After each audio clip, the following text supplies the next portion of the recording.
Lewis Hamilton just walked into Ferrari and started doing exactly what Michael Schumacher did, and nobody at the other teams is ready for what comes next. As a kid, just wanted to be world champion. Winning the championship, it's always different. They've all been unique. The man who rebuilt Ferrari from the inside out. You're great, Ross. We did it! Listen guys, before we talk about Lewis, we have to understand what Schumacher actually did at Ferrari. Because most people remember the 5 titles, the red car, the domination. What they forget is the before. When Michael Schumacher arrived at Ferrari in 1996, that team was a mess. Brilliant history, broken present. He didn't just drive the car, he redesigned the entire operation around himself. He brought in Ross Brawn, Ferrari's technical director at the time, and Rory Byrne, Ferrari's chief designer.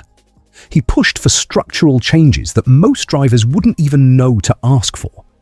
Schumacher treated Ferrari like a project, not a job. Now, fast forward to 2026, and here is what F1 today has been tracking closely that other channels are glossing over. Lewis Hamilton arrived at Ferrari and immediately started doing the same thing Schumacher did in those first 2 years. Not the winning, the building. If you want daily breakdowns of Lewis Hamilton's Ferrari campaign that go deeper than the race result, subscribe right now, because tomorrow we're covering what Ferrari's engineers are actually saying about Hamilton behind closed doors. What Lewis is actually doing inside that factory. But here is what nobody is saying yet. Hamilton's influence at Ferrari is not just on track. It's in the simulator room. It's in the debrief sessions. It's in the strategic calls that happen 3 hours before the race even starts. Sources at Maranello have indicated that Hamilton has pushed Ferrari's engineering group to change how they model tyre degradation scenarios. That is a significant internal shift, because Ferrari's strategy calls in 2024 and 2025 were frequently criticised for being reactive, not predictive.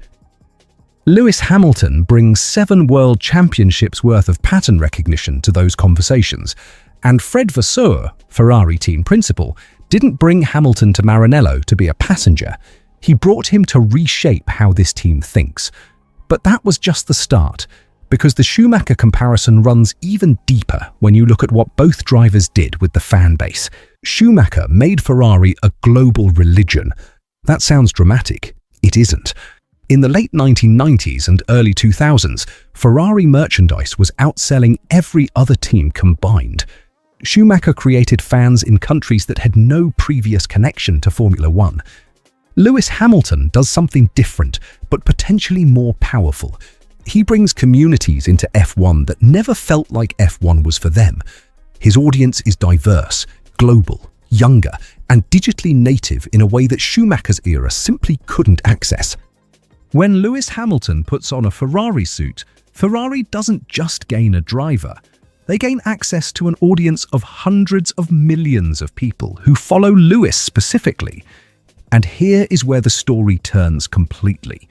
Because Schumacher built Ferrari's legacy from the inside, Hamilton could build it from the outside in, through culture, through reach, through a fan base that is now watching Formula One because of him.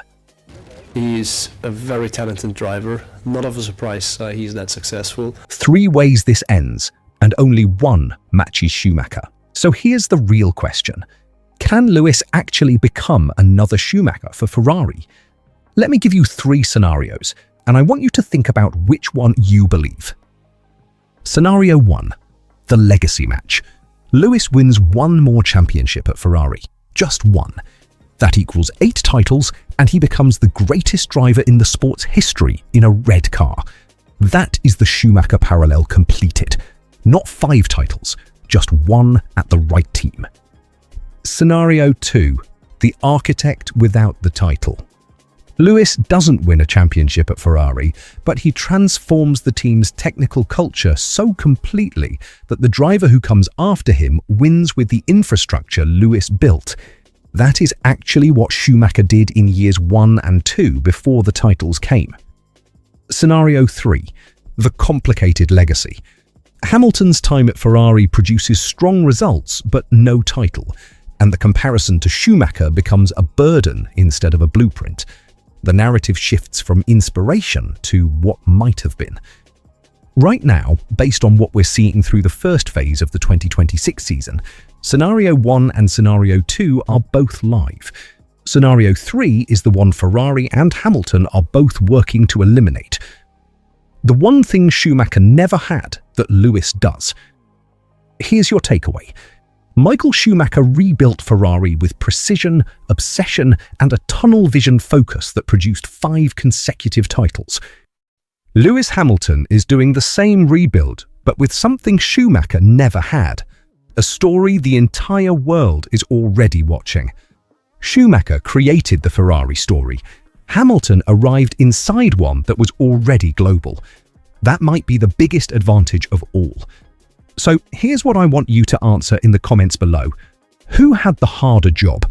Schumacher rebuilding Ferrari from zero, or Hamilton trying to finish what Leclerc couldn't?